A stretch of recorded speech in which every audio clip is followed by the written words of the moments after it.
Welcome back, Warriors. I'm your Quartermaster yet again, and it is great to see y'all. Welcome to the 24th video of my Weapon Workshop series. In this tutorial series, I look at all the relevant statistics for all the weapons we're supplied with for this 2042 conflict. Mind you, some of the info on the weapon crates ain't exactly accurate, so that's why I'm here to test them out for you and get you the most accurate info available. On top of gathering info, I also give y'all my 3 suggested builds taken to the field for dealing with all manner of combat situations. Today we'll be looking at our third DMR, the VCAR.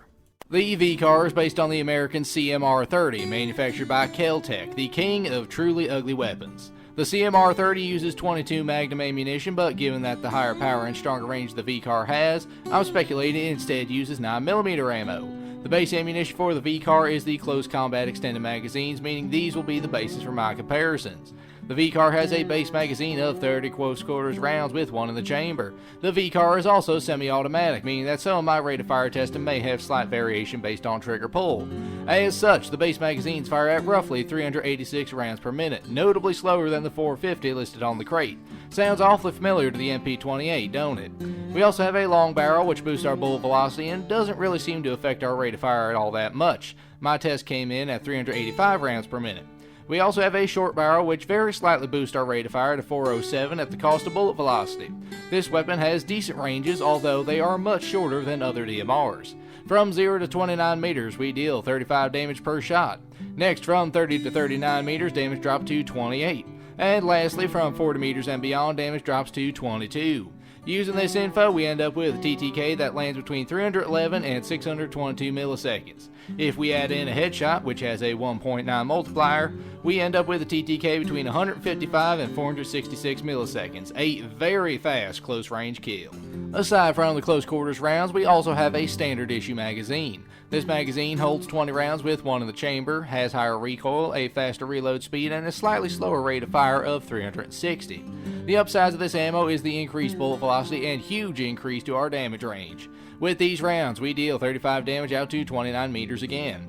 Next, from 30 to 99 meters, we deal 28 damage, a massive 150% increase to this range.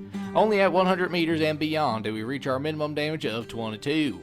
Using these numbers, we end up with a TTK between 333 and 667 milliseconds. And a headshot into the mix changes these numbers to be between 167 and 500 milliseconds. Keep in mind that 4-shot kill range is massive, so you likely won't ever be reaching the highest TTKs with this ammo. The final ammo type we have is the subsonic rounds. These rounds reload and fire slower than the close quarters rounds, firing at only 376 rounds per minute. They have the same ammo capacity of the standard issue rounds of 20 in the mag and 1 in the chamber, while having all the usual benefits of no muzzle flash and no visible tracers. The damage ranges on these rounds are also very odd. From 0 to 19 meters we deal our usual 35 damage. That is a 33% decrease to this damage range. Next, from 20 to 50 meters we have our 28 damage per shot. That is a 25% increase to this damage range, which is quite bizarre. And we reach our minimum damage of 22 after the 50 meter mark. Using these stats, the TTK for these bullets ranges from 319 to 638 milliseconds, and in a headshot makes this 160 to 479 milliseconds. The last attachment that may affect our damage output is the 6KU Suppressor. This continues to lower our bullet velocity, damage, and noise when firing, plus it keeps you off the enemy's minimap. When using a suppressor, the damage drop is only enough in our closest damage range to affect anything. From 0 to 29 meters, we deal only 32 damage, changing our 3-shot kill to a 4-shot. From 30 to 39 meters, damage drops from 28 to 25, which means we still have a 4-shot kill in this range. Beyond 40 meters, our damage drops to 20, which, again, does not change our TTK in this range. And these stats in, we end up with a TTK that lands between 466 and 622 milliseconds. If we add in a headshot, we end up with a TTK between 310 and 466 milliseconds. When looking at the recoil, I fired all my shots from 25 meters away. For the ammo comparisons, I fired 20 rounds from each ammo type for better comparisons, and as you can see, overall magnitude ain't all that different. However, the spread for the subsonic rounds seem to be less severe, so take that into consideration. Looking at the barrel recoil, there's 2 notable outliers when it comes to recoil magnitude, the champion muzzle brake and the short barrel. Both are roughly the same as each other, and the only recoil that seems higher than base overall is the tactical compensator. Looking at it all though, the spread seems to be of no notable difference. Moving on to the underbarrel grips, they all have roughly the same magnitude except for the MGL laser, which is actually lower since I accidentally started my recoil plot higher than I should have. However, one thing that is immediately apparent is that the Cobra grip works fantastically with this weapon when it comes to reducing bullet spread. Hip fire ain't all that great to be honest, but it's a DMR, so can we really expect it to be?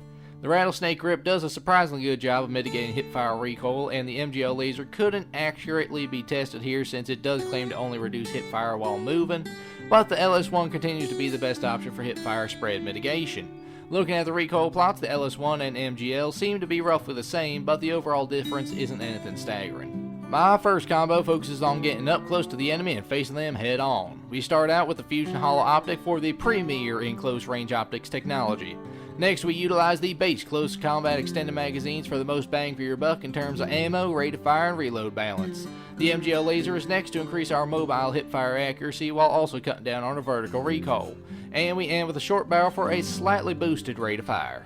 My first build, the Skirmisher, is the best close-range VCAR build you could hope for. The optic is always optional, but I think we can all agree that the Fusion Hollow simply looks the best. The base CQC extended mags have a good rate of fire combined with a good ammo capacity without reloading too slowly.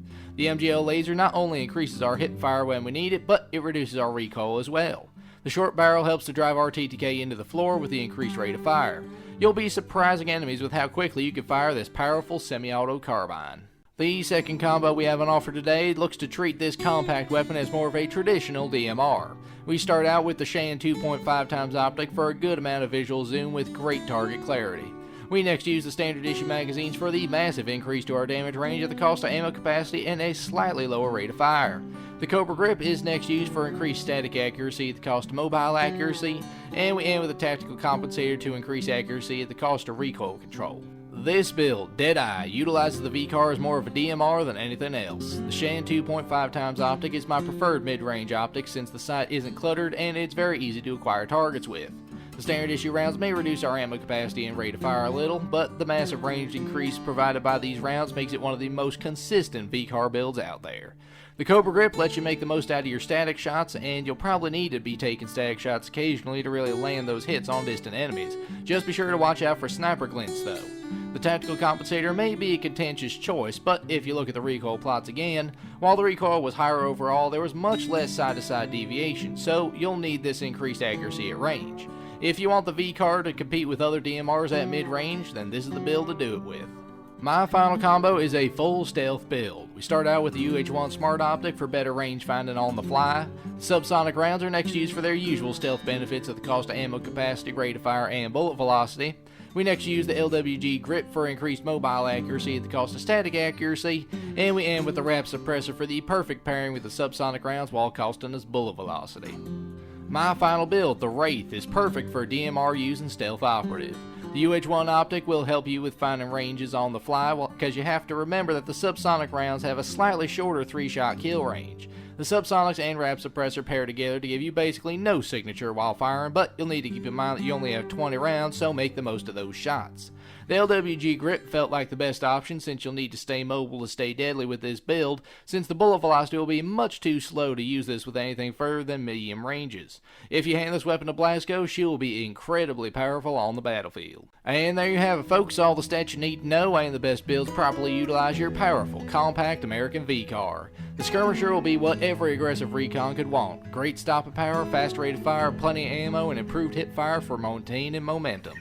Deadeye will be best when looking to stretch your range out and perhaps not be in the thick of the fighting, and the Wraith will have you sneakily hunting foes behind enemy lines or during the chaos of your allies engaging the enemy. They will never see it coming. I did my best to get the most accurate stats in my personal testing on these weapons on the orbital testing range. So with that, what do y'all think of the VCAR? Is it an underrated weapon or do you dislike it? Let me know down below. And so if I did a good job today with this briefing, be sure to leave me a like and subscription to show the major that you want more statistical briefings just like this one. And with that, I've been your quartermaster. Until next time, I will see you later.